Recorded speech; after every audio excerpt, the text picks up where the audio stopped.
this tutorial, I will guide you on how to change region on Riot Games. So as you can see, I'm in a Riot Games website, which is www.riotgames.com. So to change your region, just scroll down and select player support. So after clicking player support, you'll be taken to another page, which is a support center for Riot Games. So on the account management tab, select transfer region. So select this first link, which is region transfer region, and another page will open.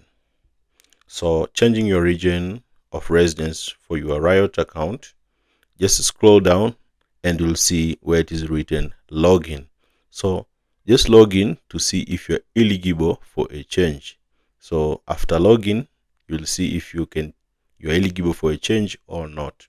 So if you found you are eligible, then you can submit a ticket where it is written submit a ticket, and just click this link and a support center will open and you'll need to sign up to submit a ticket.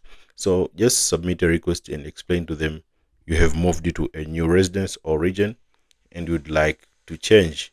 So they will just help you to change and you will be able to fix that. So if this video is helpful to you, then just leave a like and see you next time.